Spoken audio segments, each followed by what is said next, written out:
भारत में आपको हर तरह का मौसम और छुट्टी मनाने की जगह मिल जाएगी। यहाँ पर पहाड़ भी हैं, नदियां भी हैं, रेगिस्तान भी हैं और साथ में खुले मैदान भी हैं।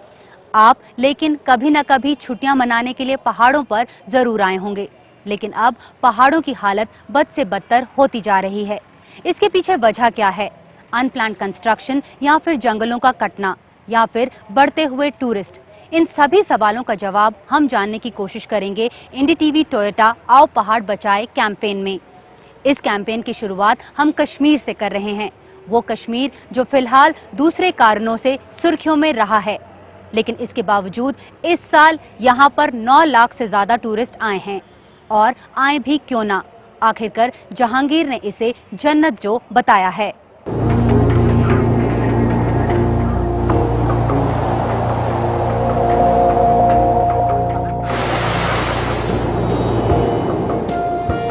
भारत के हिल स्टेशन जहां चहल पहल तब बढ़ जाती है जब मैदानी इलाकों के लोग गर्मी से राहत पाने पहुंचते हैं।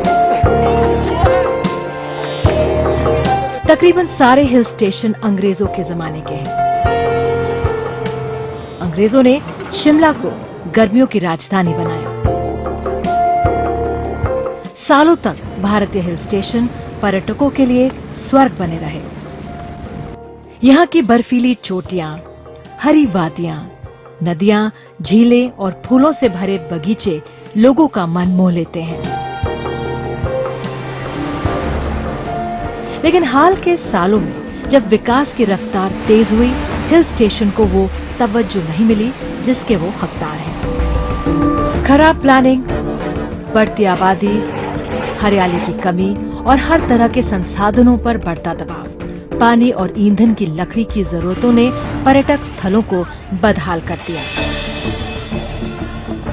चाहे वो प्लानर हो या फिर राज्य सरकार, किसी ने संतुलित विकास को तवज्जो नहीं दी।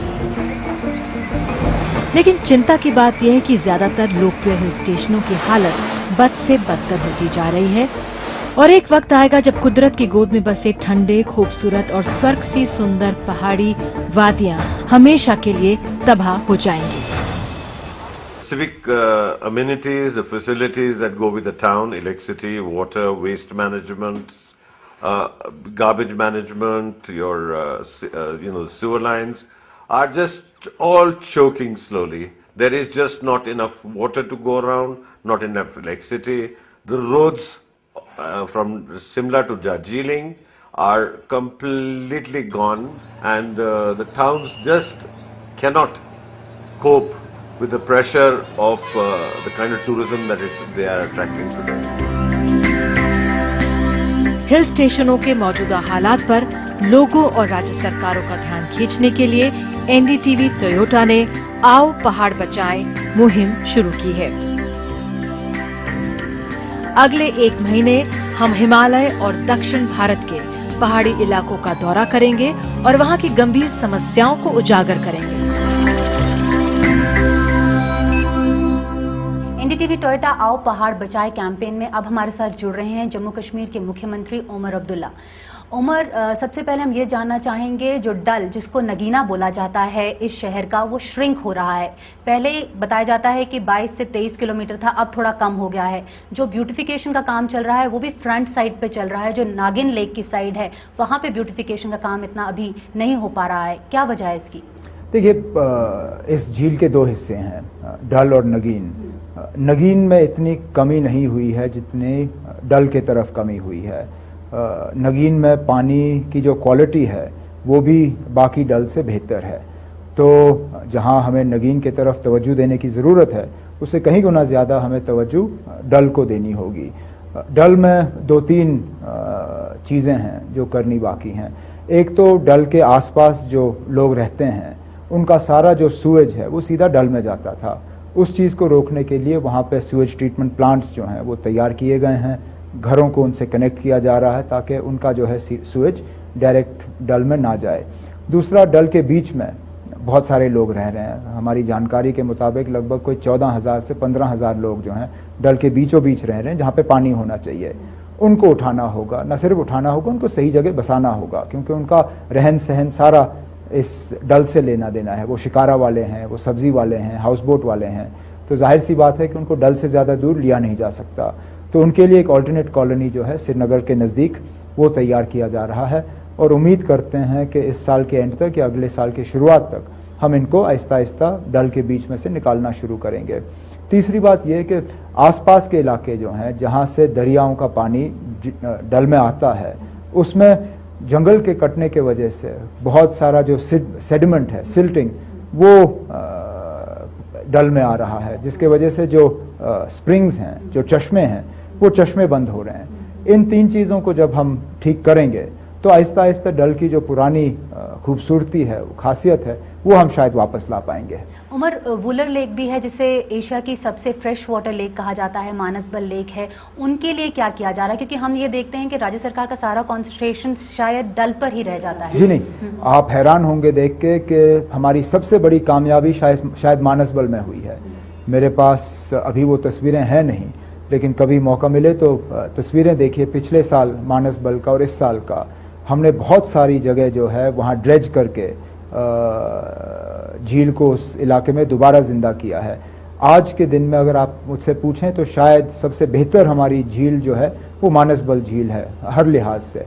वुलर की हालत ज़रा और ज़्यादा ख़राब है, वो बहुत ज़्यादा श्रिंक हुई है। मुझे याद है जब हम जब बच्चे थे और हम वहाँ जाते थे, लगता था जैसे समुंदर के करीब आए हैं। थोड़ी बहुत हवा चलती थी तो you would have waves on the water. अब तो पानी ही कम दिखता है, इट्स लाइक अ स्वैम्प। उसमें कसूर काफ़ी हमारा है। हमने फ्लड्स को कंट्रोल करने के लिए वहाँ पेड़ लगाए और ऐसे ऐसे पेड़ लगाए जो बहुत पानी पीते हैं। अब उन पेड़ को साफ करना पड़ेगा और ये पेड़ की तादाद जो है मुझे लगता है लाखों में है।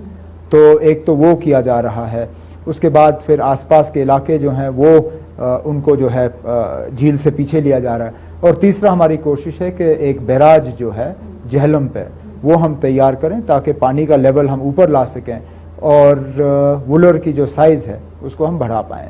जो किशन गंगा प्रोजेक्ट है उससे अगर जो पानी बात चल रही है वुलर तक लाने की, उससे आपको क्या लगता है कि रिस्पाइट देखिए, अगर वो बैराज हम नहीं बनाए तो वो पानी तो सारा बह जाएगा, वो तो जहलम से मिलके वो सारा पानी बह जाएगा।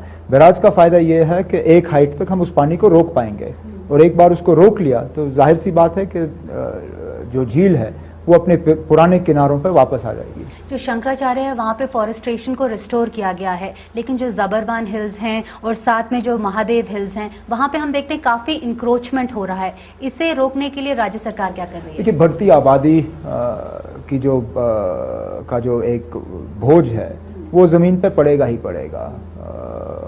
हमारी एक बहुत बड़ी चुनौती ये है कि खेतों को जो है अब घरों के लिए या कारोबार के लिए इस्तेमाल किया जा रहा है। इसको किस तरह रोकें, वो जैसे मैंने आपसे कहा एक बहुत बड़ी चुनौती है।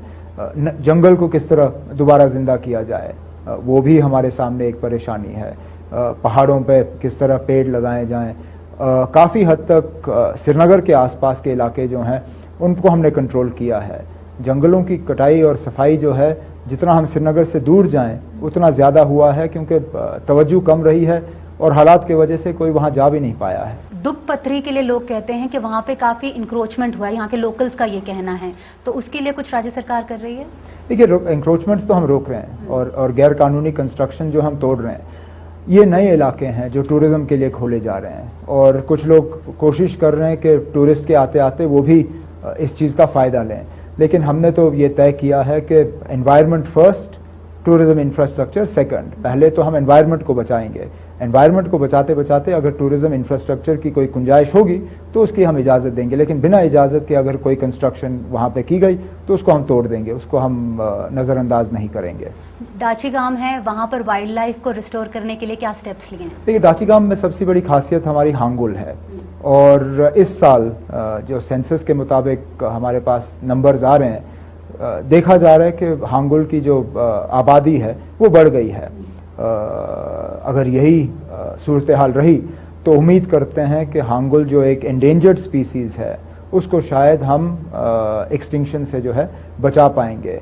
वहाँ पे भी प्रेशर्स हैं और लोग चाहेंगे कि उसको एनक्रोच किया जाए, लेकिन उसको हम काफ़ी हद तक अभी तक बचा पाए हैं और उम्मीद करता हूं कि आगे भी हम बचा पाएंगे। ब्यूटिफिकेशन के लिए आपने बहुत किया है, श्रीनगर से बंकर्स हटाए हैं, लेकिन हमने जब भी देखा है कि जब बात होती है टूरिज्म की, कुछ सेक्टर्स में ही रह जाती है, गुलमर्ग, सोनमर्ग, पहलगाम, जबकि इतना पोटेंशियल है इस स्टेट में, उसको बढ़ावा देने के लिए राज्य सरकार क्या कर रही है? सबसे पहले तो मुझे वहां तक पहुंचने के लिए आपके लिए आसान बनाना होगा। अब अगर वहां तक पहुंचते पहुंचते आपको 6-8 घंटे लगेंगे, सड़क खराब हो और आप गर्दे में लपेट के वहां पे पहुंच जाएं, तो आप वहां की खूबसूरती का क्या फायदा ले पाएंगे? मुझे तो आपको वहां सही तरीके पे पहुंचाना होगा, तभी आप उस जगह का जो है मजा ले पाएंगे। और यही हमारी कोशिश है, चाहे वो गुरेज हो, चाहे दुधपथरी हो, चाहे और इलाके हो। बंगस एक इलाका है, एक नई वादी है जिसको हम टूरिज्म के लिए खोलना चाहते हैं। सोनमर्ग को हम और डेवलप करना चाहते हैं। लेकिन मैंने जिस तरह आपसे कहा, डेवलपमेंट एक हद तक, जहां तक डेवलपमेंट का असर एनवायरनमेंट पे ना हो तब तक ठीक है, लेकिन अगर उसका असर एनवायरनमेंट पे पड़ना शुरू हो जाएगा तो उस बात की हम इजाजत नहीं देंगे। अभी उमर, मैं केरन सेक्टर से होकर आ रही हूँ, वहां पे हमने देखा जब पिछली बार वहां पे फ्लड आया था तो काफी डेवस्टेशन हुआ था। उसके बाद जो पाकिस्तानी साइड है उन्होंने एम्बैंकमेंट्स कर लिए हैं, जिसके कारण जो रिवर है वो अपना बेस को ब्रॉडन नहीं कर पा रहा है। लेकिन जब हमारी साइड है, वो रिवर जो है वो बेस ब्रॉडन कर रहा है, जिसके कारण जो फार्मर्स के लैंड हैं वो इंक्रोच अपॉन हो रहा है और रिवर ने अपनी साइड जो है वो बदल ली है। तो वहां के लोगों का कहना है कि राज्य सरकार को उधर भी इस तरह के एम्बैंकमेंट्स बनाने चाहिए ताकि जो रिवर है वो इधर शहर की तरफ आए ना। तो इसके लिए राज्य सरकार, इसके लिए हमें देखना होगा। ये मैं पहली बार इस चीज के बारे में सुन रहा हूं और इरादा है मेरा इस महीने के एंड तक मेरा केरन का एक दौरा लगेगा, वहां पे मौके पे जाके देख लूंगा और अगर जरूरत पड़े तो इसके लिए हम इजाजत देके काम शुरू करा लेंगे। अच्छा, यहाँ पे किस तरह के लॉज कैसे हैं उमर, एनवायरमेंट लॉज आधे स्ट्रिक्ट इनफ या और कड़ा करने की जरूरत है? नहीं, हमारे लॉज काफी स्ट्रिक्ट हैं। लॉज में तो कोई कमी नहीं है, उनकी अगर कमी रही है तो इम्प्लीमेंटेशन में कमी रही है। और इम्प्लीमेंटेशन में कमी इसलिए रही है क्योंकि हम ऐसे हालात से गुजरे हैं जहाँ के अच्छा नहीं है कहना, लेकिन हकीकत यह है कि एनवायरनमेंट जो है हमारी प्रायोरिटी थी नहीं। हमारी प्रायोरिटी थी कि किस तरह हालात ठीक किए जाएं, और अब जैसे लग रहा है कि आहिस्ता आहिस्ता हालात ठीक होते जा रहे हैं, तो हमारे पास अब वक्त है और कि हम इन चीज़ों की तरफ तवज्जो दें और एनवायरनमेंट को बचा पाएं। हमने आपकी बहुत सारी पिक्चर्स देखी हैं, स्की करते हुए देखी हैं, राफ्टिंग करते हुए देखी हैं। आपका क्या फेवरेट हॉलीडे है? सी है, माउंटेन्स हैं, क्या है? मैं दोनों में से चुन नहीं पाऊंगा, मैं बिल्कुल चुन नहीं पाऊंगा, लेकिन ये है कि मैं शायद पहाड़ों में सबसे ज़्यादा खुश हूँ। समुंदर तो चलिए देखता रहता हूँ, लेकिन हूँ तो पहाड़ी। और चाहे जम्मू के पहाड़ हों, चाहे कश्मीर के पहाड़ हों, चाहे लद्दाख के पहाड़ हों, रहना तो मैं पहाड़ों में ही पसंद करता हूँ। तो ये थे जम्मू कश्मीर के मुख्यमंत्री उमर अब्दुल्ला, जो हमें एनवायरनमेंट के बारे में बता रहे थे। शुक्रिया उमर, हमसे बातचीत करने के लिए। हमारे इस खास कार्यक्रम एनडीटीवी टोयोटा आओ पहाड़ बचाएं में हमारा खास फोकस पहाड़ों पर रहेगा और किस तरह पहाड़ों में रहने वाले लोग किस तरह की समस्याओं से जूझ रहे हैं।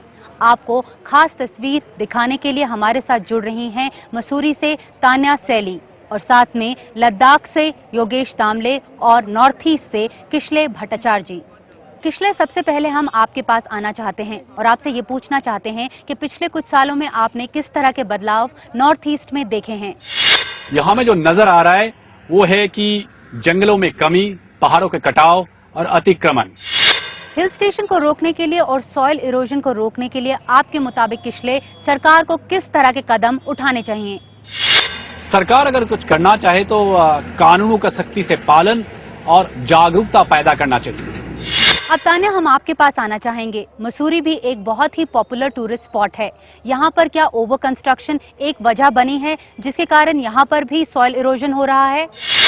जी, पहाड़ों की रानी मसूरी टूरिस्ट के बढ़ते दबाव के चलते कहीं जाम सी हो जा रही है। यहाँ की सड़कें, होटल्स, पार्कों पर ये साफ देखने को मिलता है इसका असर। मूलभूत सुविधाएं केवल नाम मात्र की रह गई हैं। पानी और पार्किंग एक बड़ी समस्या का रूप लेते जा रहे हैं और यहाँ की शांति और खूबसूरती जैसे कहीं गुम सी हो गई है। पिछले कुछ दशकों में ही अगर देखा जाए तो होटल्स और रेस्ट हाउसेस जगह जगह बिना किसी प्लानिंग के उकसे गए हैं। ब्रेक के बाद आपको कुछ और ग्राउंड रिपोर्ट्स दिखाएंगे और साथ में ये भी बताएंगे कि बॉलीवुड की कौन कौन हस्ती दोबारा लौट आई है कश्मीर में।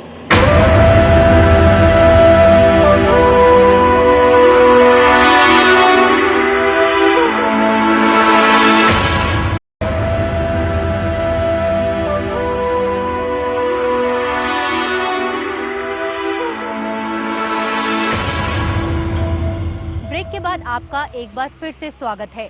योगेश दामले अब हमारे साथ लद्दाख से जुड़ रहे हैं, जो एक बहुत ही कठिन इलाका है।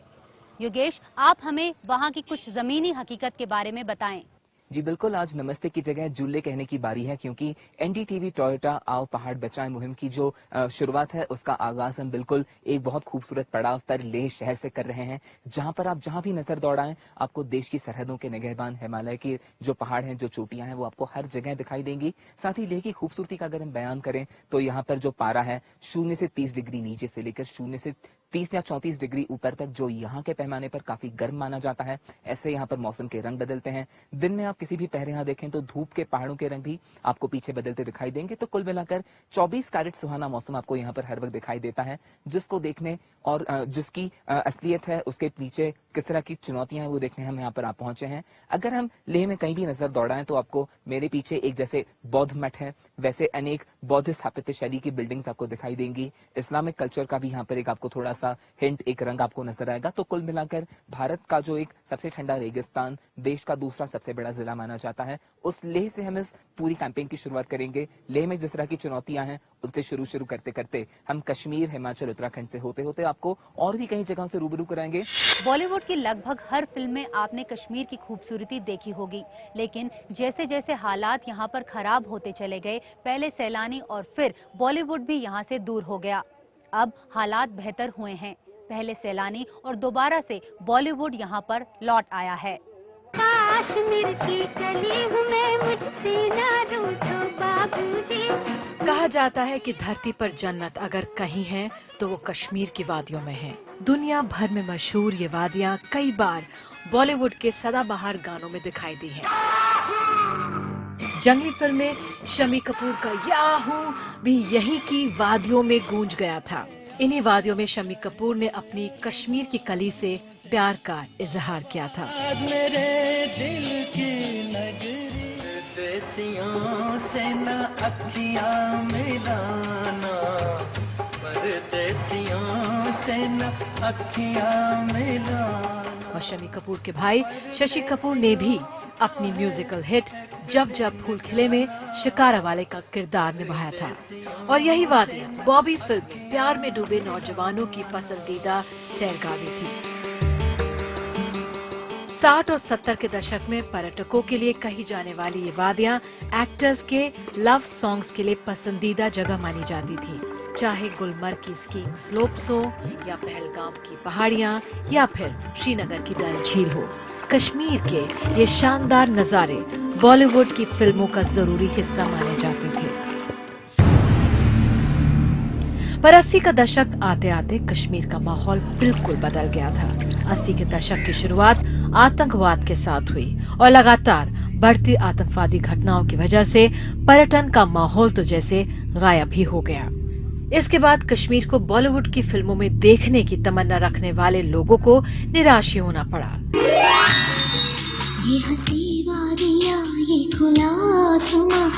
लंबे इंतजार के बाद मशहूर निर्देशक मणि रत्नम की सुपरहिट फिल्म रोजा से सिनेमा के पर्दे पर कश्मीर की वापसी हुई।